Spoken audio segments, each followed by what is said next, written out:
Comme pour cette nouvelle analyse technique Forex et matières premières avec une paire de devises euro-dollar qui valide donc l'objectif haussier qui avait été fixé hier à 1.1140 suite à la rupture ici des 1.10.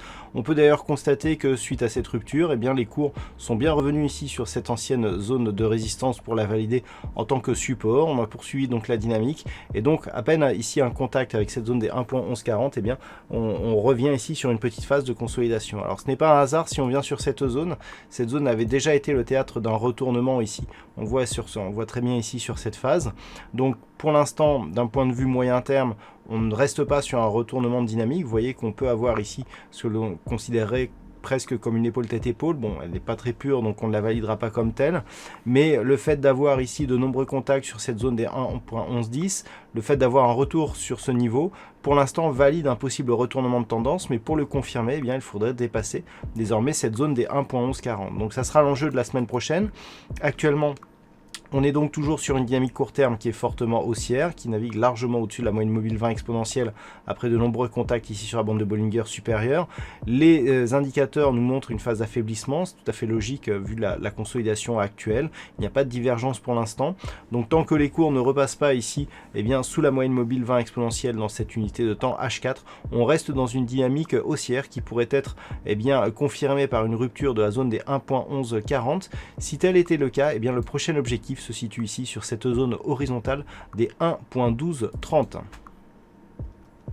Sur le câble, nous sommes toujours dans une dynamique légèrement haussière d'un point de vue court terme ici. Depuis que les cours sont revenus ici sur la zone des 1.22, tester cette zone comme support, on est revenu au-dessus de la moyenne mobile 20 exponentielle. On a un nouveau plus haut significatif de tendance très court terme aujourd'hui. On évolue bien ici au-dessus de cette moyenne mobile rouge qui est la moyenne mobile 20 exponentielle. Et donc on est toujours dans cette petite dynamique. Alors il n'y a pas énormément de conviction. Cela fait suite ici à une neutralisation des cours après une forte hausse. Donc ça reste neutre avec une légère prédominance haussière sur cette paire de devises. Sur l'or, nous avions hier une dynamique qui restait baissière et qui évoluait ici sous cette moyenne mobile, mais la récente rupture ici de ces niveaux suivie d'une poursuite du mouvement en direction de la bande de Bollinger supérieure a ramené les cours du métal jaune donc sur la zone de résistance des 1738 $ l'once. Donc on est en train ici de revenir sur cette zone.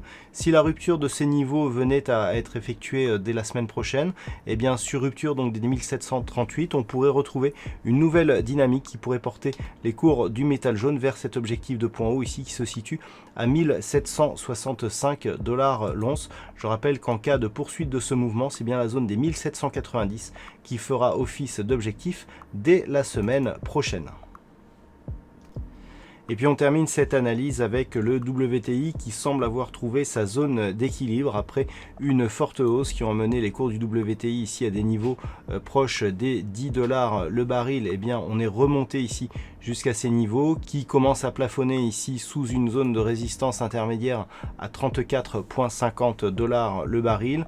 On a eu une phase de baisse ici qui a fait revenir les cours du WTI sur cette zone de support intermédiaire ici des 31,20 $ le baril. Donc il semblerait ici que l'on ait trouvé une zone d'évolution totalement neutre ici entre cette zone de support des 31,20 et cette zone ici de résistance des 34,50. On se rapproche de la zone supérieure de ce range actuellement.